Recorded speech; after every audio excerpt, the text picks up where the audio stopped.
Welcome everyone. As I've been saying, when we give ourselves the gifts, many gifts of awareness, it changes things on such a small and minute and very often insignificant, subtle level that we deem to be insignificant. But it brings us such joy and such an adventure to experience different aspects of life where we can experience ourselves in a different way. But most important is that we need to experience ourselves continuously in a way that we like ourselves. I need to like who I am when I'm with you. I need to like who I am when I'm at work. I need to like who I am when I speak to my children. I need to like who I am when I have an association with someone. And when I get to a situation, and this is a very recent discovery for me in my own life, when I relate to someone and I no longer like myself, or I suffer and I feel a deep sense of woundedness or pain, or because to be subjected to ruthlessness and to malicious, vicious content is not an experience that is enjoyable for anyone. So therefore, we have a choice, and we need to have an awareness about the choices that we have, because that's how we empower ourselves. You don't always have to decide and just choose one thing. You can choose, and you can have many options available to you so that you don't feel so desperate to make a choice. Because that's what happens, is that we sit on it and sit on it and sit on it, and we say, oh, this is going to take a long time to make this decision. It's going to really, I've got to really think about this. Really? What is there to think about? Do you want to think about the unknown, which is the future, or do you want to think about the past, which is what was? You can do nothing with that energy. So if you need to make a decision, you put yourself through hell very often. Through the depths of despair about making this decision. And it really isn't necessary, because to make a decision is a momentarily. You do it in the moment the decision is made. But if you give yourself some options and you give yourself some choices, then you become very discerning, because then you consider the consequences, not only for yourself, but for the bigger picture. Because the higher your consciousness, the less free will you have. And what that really means is that there's not really much space anymore to think of yourself and to consider what's good for you, because you now need to think with a we-ness, with a win-win, with us all in mind. And that's not the system of where we all one, and nobody owns anything, but some of us own everything. No, not like that. Awareness where we have respect, dignity, and honor for who we are ourselves. And in that, we create a harmonious world, because if everyone sweeps clean in front of their own door, the whole world will be clean, as Buddha says. So, the message that I received for us to share this morning to begin our session with, welcome and thank you for your presence, is letting go. And I'm reading from something that was written by Mario Duguay, Oracle of the Angels. I'm reading, and it says, let go and let God.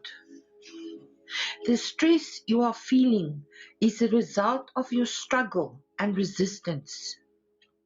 Instead of fighting against the current, allow the river of life to carry you to your destiny. Everything happens for a reason. Trust that you are in safe hands and always on the right track. And in this instance, I would say that you're always on the divine track. And then to reaffirm this for yourself, you can say, I trust the process of my life. I trust in the wisdom of the process of my life. And when you go with the flow, it doesn't necessarily mean that you are being lazy or that you're not contributing. It means that you have, sometimes it's necessary to surrender.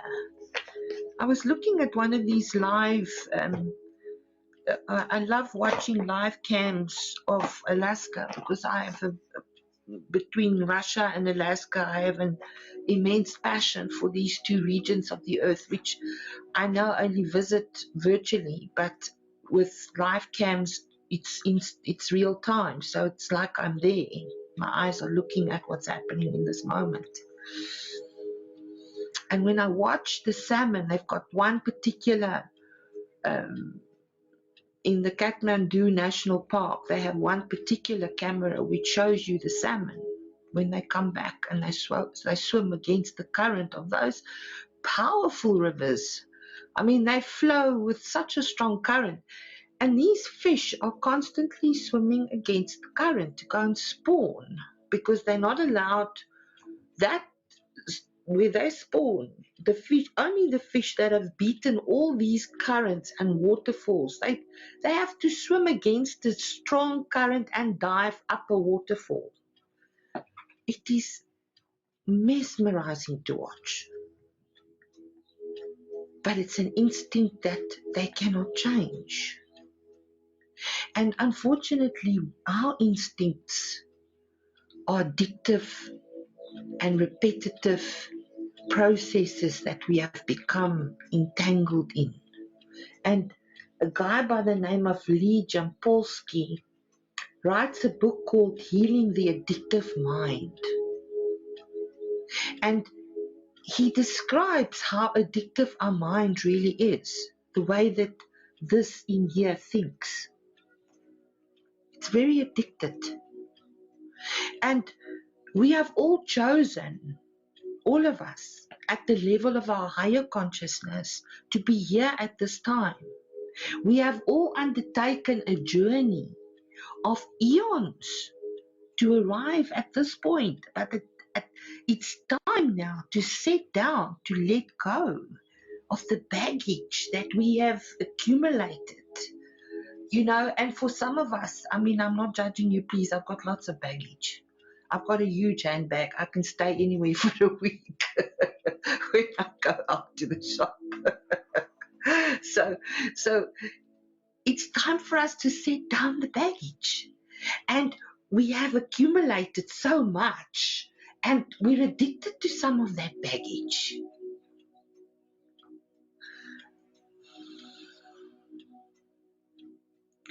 It is a very interesting exercise when you give yourself the awareness to go and explore the motivators and some of the things that are causing this addictive process to prosper in your life without you actually even realizing it. But we are the ones that we have been waiting for, and here and now is our opportunity to be the master navigators, to be the masters of energy, but of our own consciousness. To be a master navigator, you must be the master of the energy that you want to navigate. So you've got to now become, and it beats me that people can no longer drive their cars without a GPS. They can't go to a place that they know well. The GPS has to be on. That's not healthy.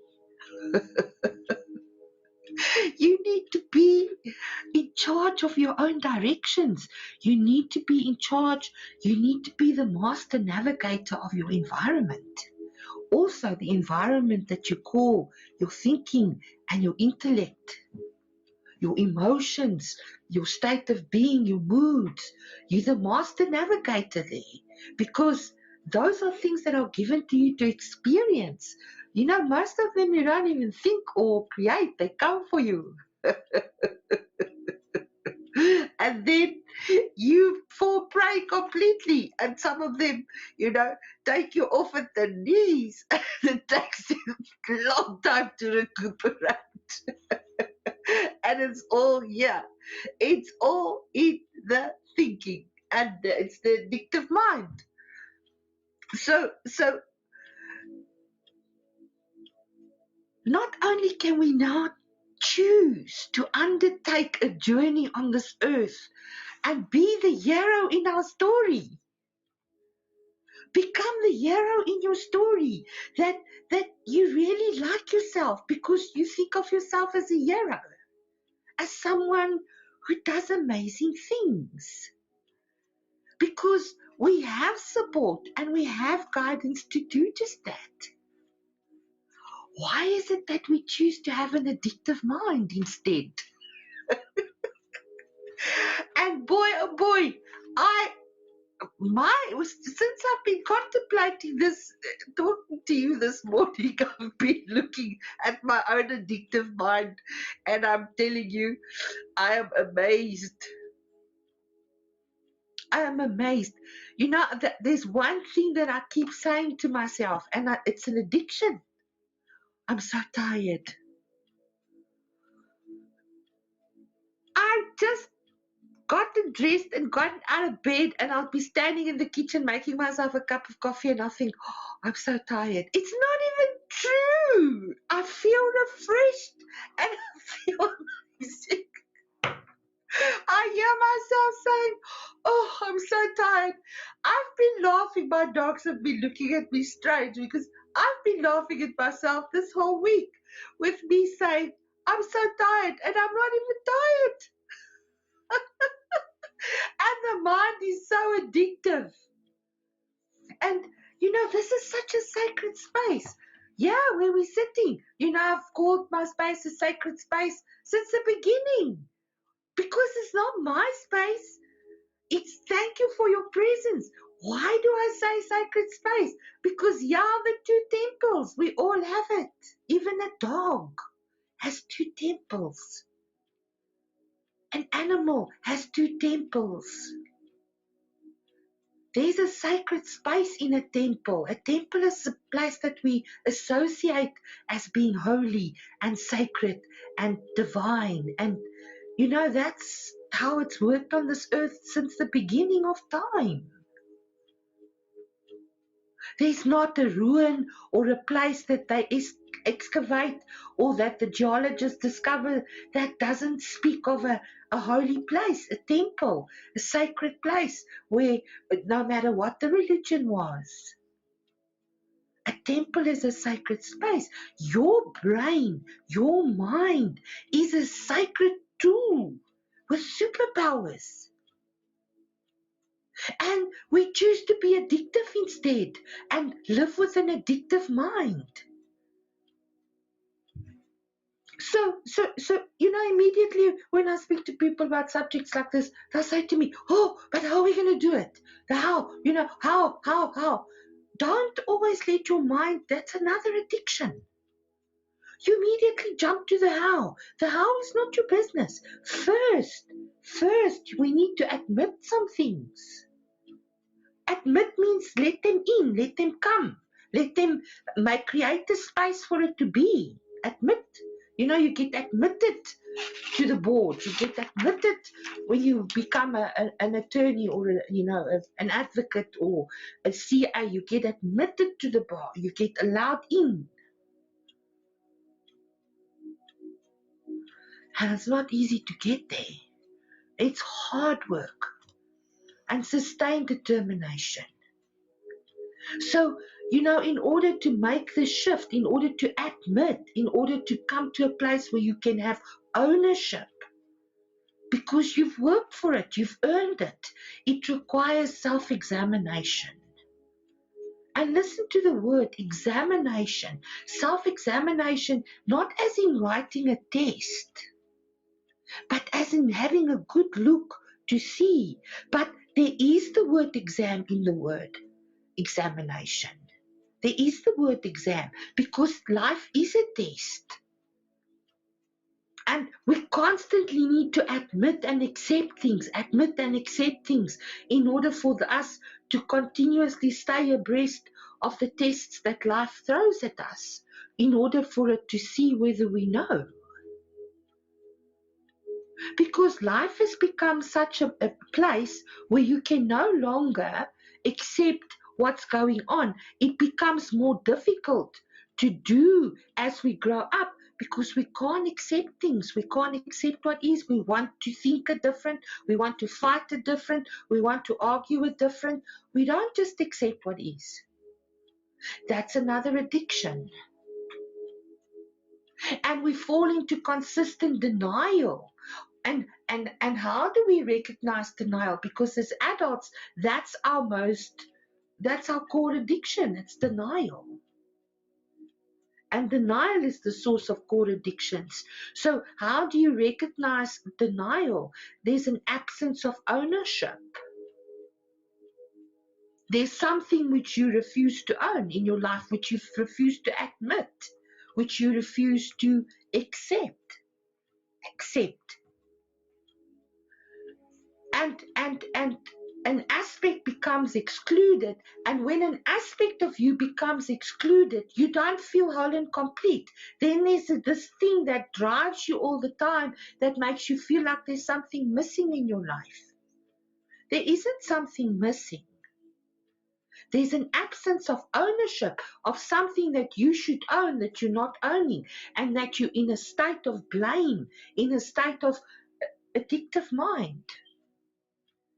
And now we're moving into an age where healing is going to become informational. It's going to be informational healing. Now, if you want to get better, you go check what Google says on the internet. What should you take? People are starting to self-medicate more and more because we are informed. And the currency of the world is availability. Everything is available. If you have money, if you have sex, you can do anything you like. There's nothing that's frowned upon anymore, really.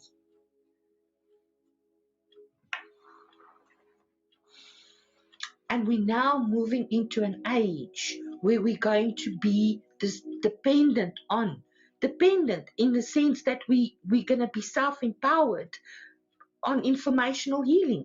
And that's energy medicine, because energy medicine can be used anywhere. It can be an app on your hand. It can be a thought process. It is magnificent what is being done with energy medicine. There's places like the Heart Math Institute in the United States that does amazing work with energy medicine, and where the real energies in our lives, in our physical bodies, generated, because we are actually a whole machine, a cluster of information that primarily generates energy. Our thoughts are constant energy. And we have a subconscious and we have a conscious mind. And the subconscious mind is the or the unconscious, as it's referred to now, is a vast place, but mostly filled with things from your past. And then you have the universal conscious mind, which is a field of consciousness in which any one of us can go and play. But when you're working with energy medicine, this discussion is a form of energy medicine for us. For me, it certainly is. So if we work with energy medicine, we attend to the primary essence of a situation, and that becomes what is called now a biofield. And in this biofield, the shift is created, not only for you, but for everyone in the world.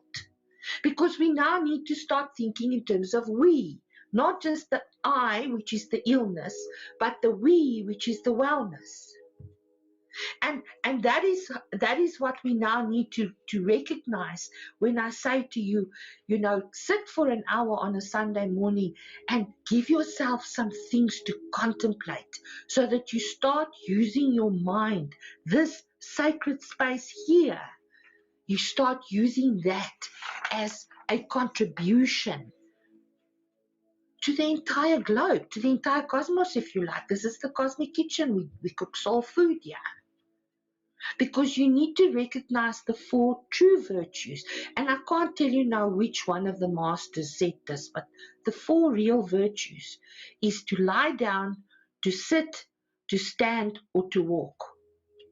for you as a body, to lie down, to sit, to stand, or to walk. And today, in this Sunday morning Energizer, I'm inviting you to integrate with us, to integrate here with me and with the words that I share with you. Today, we integrate, we bring ourselves back to wellness because it is that quick. It's energy medicine, it's instantaneous. But it's information. It's information that brings the wellness because you need to know. And now there's things that you need to know about energy which hasn't been given to us as an option before. We now need to consider options which wasn't necessary to be considered before. That's what change means. So let's give permission. Let's do that first, because that's one of the things that is changing in life, is that it needs to see your authority. It needs to know that your permission is contributing to its own continuation. Life is now only interested in its own survival and its own continuation. And those who's not going to make that contribution for life is going to be, I'm sorry, if you're not making a contribution, you're not being admitted. You're not going to be able to admit. And people who cannot admit are people who sit in the same addictive mind process over and over and over again. So when you give permission, you can give permission for things like, I give myself permission to stop this ridiculous self-criticism that I level at myself every day. I stop it. I give myself permission to stop it. You don't just give permission for the oozy, woozy, willy, willy things. No. And I'm not making anything small, but I'm saying give permission for things that you now need to shift in your life, your addictive patterns. You're either lying down, you're sitting, you're standing, or you're walking. And when you're walking, you're busy, there's action. If you stand, this is me, Great Spirit, standing up. You're actually showing who you are to the world. This is me, Great Spirit, standing up. And it feels good to be seen. And when I sit down, I'm sitting down because I'm actually giving myself the opportunity to rest. My ma het altyd gesê, sit gat rusboude. So it was very important. If you're having a very busy day, please sit ass and rest my bum. So, and when you lie down, you go to sleep, you rest. So let's give permission for a systemic energy healing. So systemic means that it goes right down to the core of the system. Systemic energy healing and a restoration, which is going to bring about a wonderful world, not just for you to live in, but also for the people that you share your life with. And by extension, the ripples continues to go out. So when we invest, we are cared. When you invest because you care. You're not just going to invest because you don't care. You invest because there's a vested interest.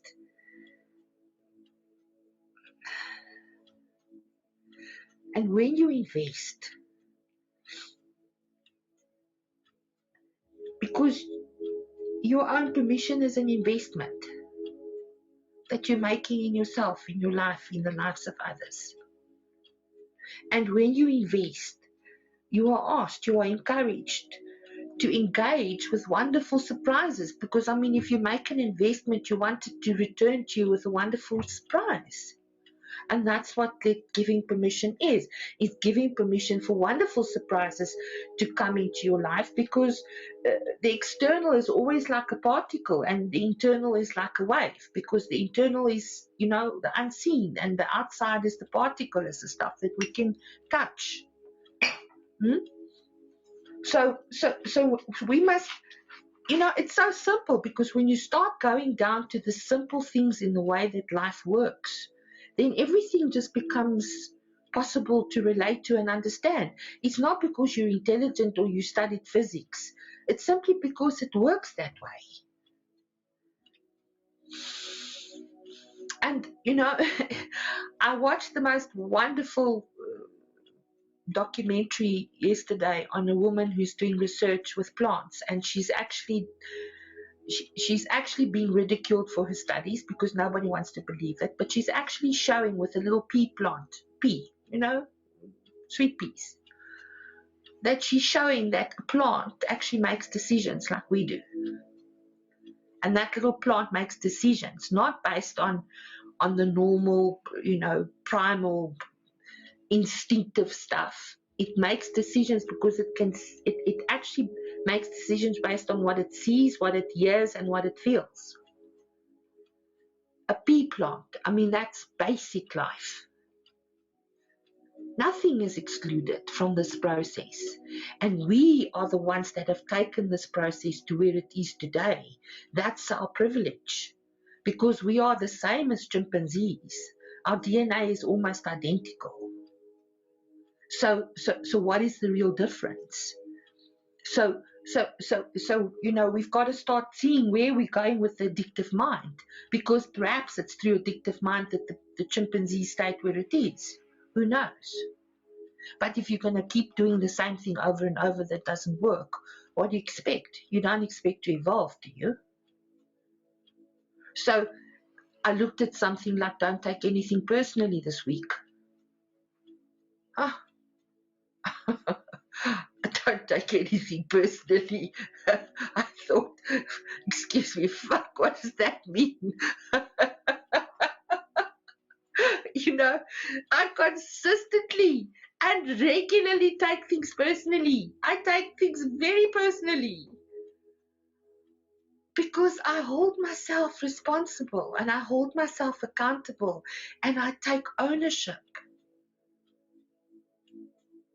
for the things that I'm experiencing when I'm exchanging myself with other people, in whichever way it is. And let me tell you, I'm not sitting here being holier than thou. It can be very rude. And sometimes I think, of myself, yes, that was rude, you bitch, because it was really bitchy. We all have that aspect of ourselves. None of us are exempt. But I consistently and regularly take things personally because as what is shown to me is the mirror that I'm looking into, and that matters to me. And when I see stuff in the mirror that really, really goes against my grain and who I be, I turn the other cheek. What does it mean to turn the other cheek? You look away. I'm not going to stay here to be abused and to be spoken to in a derogative manner, or because I'm taking it personally. It's hurting me. It's making me feel, no, I don't want to be treated like this. And I realized in this condition how present I become, because when I take things personally, I'm feeling the stuff that's going on with me now. And it's intense feelings, and intensity cannot be ignored. It's intense. And the more we want to ignore feelings that are intense, the more we can even make ourselves ill, the more we create war within ourselves. We are all intense. People go to the doctor for medication because they're intense. We are very intense. And we are wired, we are made to feel things with purpose. Because if we didn't feel things with purpose, we wouldn't get anything done. We'd all be vegetables and just sit in one place. So now, taking things personally when you really care becomes a core habit. And it becomes an addictive mind process. And the reason we take things personally is because we care about the result. I'm an extra mile person. I want to make sure that it's going to be an excellent result. I want to feel that when you come sit with me on a Sunday morning and you give me your presents, that I'm going to make it worth your while, that it's going to be something that's going to reward you with at least another option. So the reason we take things personally is because we care about the result, and there's no need for an expectation from anyone when we're in resonance with each other. What does it mean when we are in resonance? We are moving out of a relationship into a relatedness, because when you're in a relationship, you have to be in the same thing, in the same ship, in order to move across the oceans of life. Because life is like an ocean. Sometimes it's whoosh and other times it's calm. You can do nothing. You can just sit in one place if you're in a sailboat. There's no need to have an expectation of each other when we are in resonance, because we trust ourselves. When I trust myself today because I'm sharing stuff with you which is really close to my heart and which I do an immense amount of research in order to come and share it with you first. I spend a lot of time listening to many different people before I will just say, yes, I get validation over and over. Because there's no need for an expectation when we have resonance. When I'm resonating with the truth, I don't need to have an expectation of what is going to happen to you, because truth will find you. The how is not my business. But we need to be in resonance and we need to trust ourselves and be true with truth, because very many people are saying, oh, truth and I need halogen, truth and I need to be in a state of truth. But their lives don't reflect it. Their lives reflect the rightness, but not truth. So feeling emotionally abused is available to us all by 6 by the dozen. And that's another aspect of the addictive mind. The addictive mind goes and looks for the things that it's addicted to. And for years in my life, I had that as a fundamental life operating principle. I am abused. And that was such a strong addiction for me in my mind that I believed that that's how I needed to live my life. And that, when you're spiritual, you always turn the other cheek. Now, turning the other cheek means make another choice, go somewhere else, have another option. And let me tell you, emotional abuse these days can have many names. It can even be called a marriage.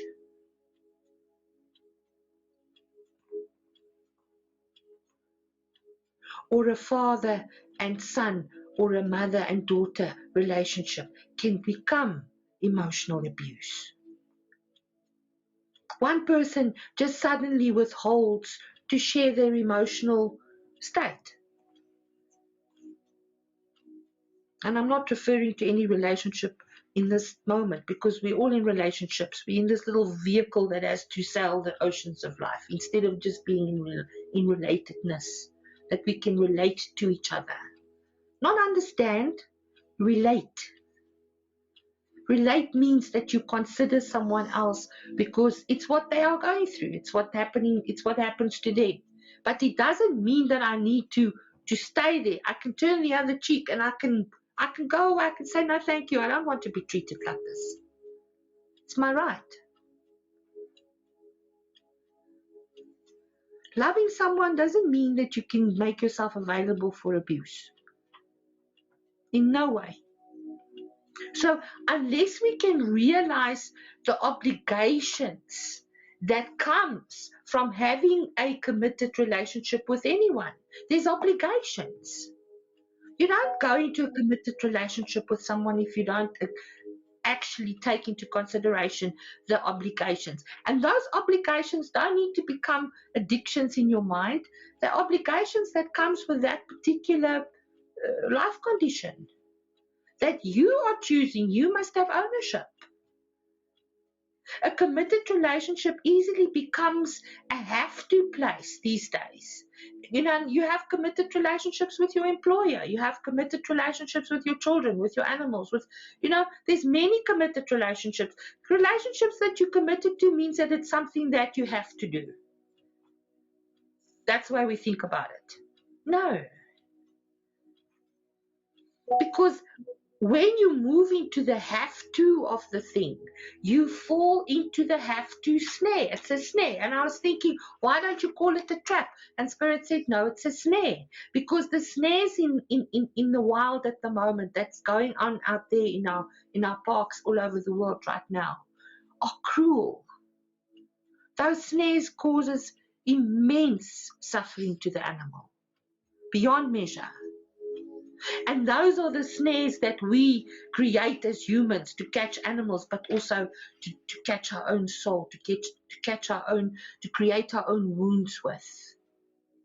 And very often the thing that you call your income generator, your job, your career, is your primary capture, is the thing that holds most of your energy and turning it into a restrictive energy in your life.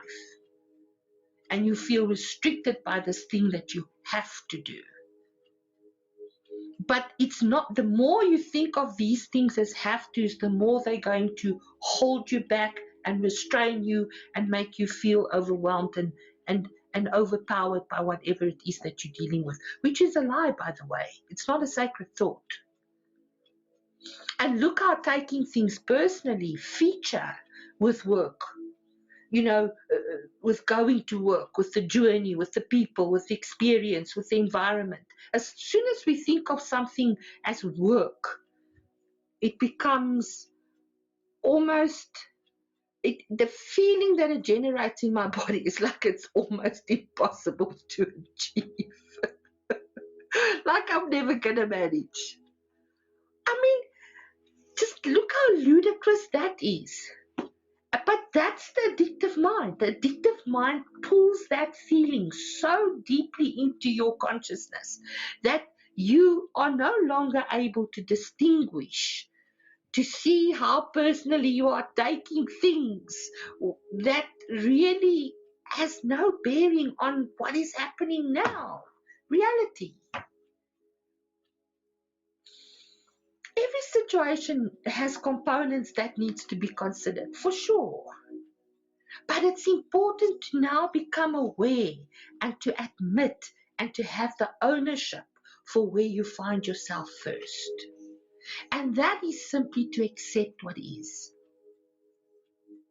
Because when you accept what is, you own your part in it. You admit. And you've got to now consider with the addictive mind how your decisions becomes your beliefs. Once you've made a decision, you have a belief about it. And most of the time, this belief becomes something which you use as a measurement, as a yardstick. Isn't it? Yes or no?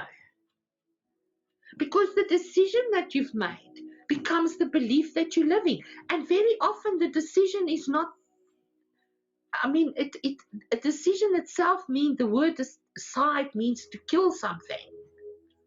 So most of your decisions are dead ends anyway, because you're making them out of desperation. And desperation equals destruction. Full stop. It's the way it works here. So your decision becomes your belief. And look how you take things personally now, with the belief that's come on board. You make decisions under stress, under duress, and you expect wonder. Drop the pressure. Let go. Drop the need for speed.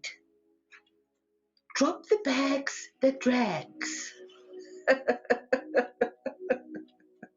That one can fit in anywhere these days. You will definitely have down days. You will. You can have off days where everything just feels off and you're just angry about everything and you just feel, this everything's just like bullshit. Whatever you want to call it. But those days are becoming more and more scarce in your life. They don't feature. They're slowly disappearing. And they're no longer part of your daily income generator. The things that you do to generate for yourself the income that you want to live with, that you want to provide for yourself with. Because there must be a part of your day that is occupied with something that's generating income for you.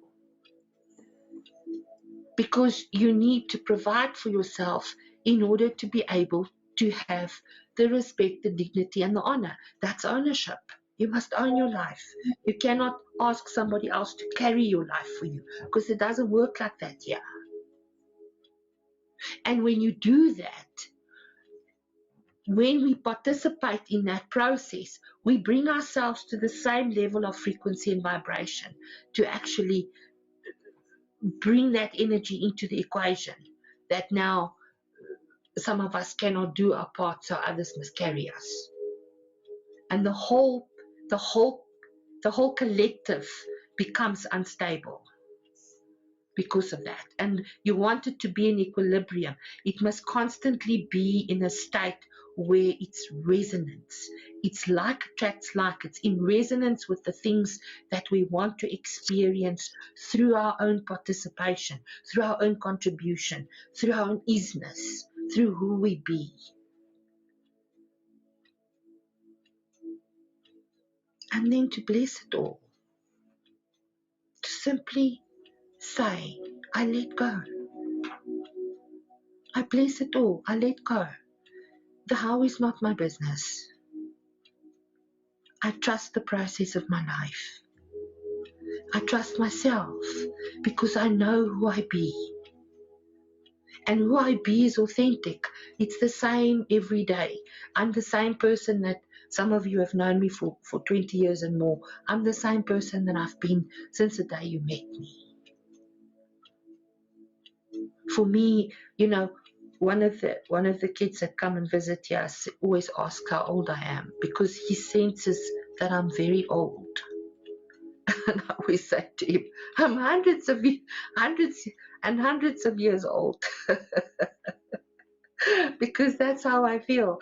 My gift to life is the eternal sacred mother. So I cannot escape that gift. That's my gift to the world. Thank you for coming to sit with the old mother in the sacred kitchen, the cosmic kitchen of life, to make some soul food for your week ahead. Stop your addictive mind and really just cut yourself some slack. And know that, you do good things. Just ask for wondrous shifts and magic for everyone, for us all, because we can do with that. A flawless execution so that things can start happening, and protection, because we do need protection in this crazy earth plane that we occupy. So we give the powers that be something to do. And that's my story for this morning. I'm not going to continue much more. It's too cold for everyone to sit here. I trust that you're warm in bed. Thank you so much for coming to share this space with me. It was wonderful to share some thoughts with you, and may you have a blessed time till we meet again.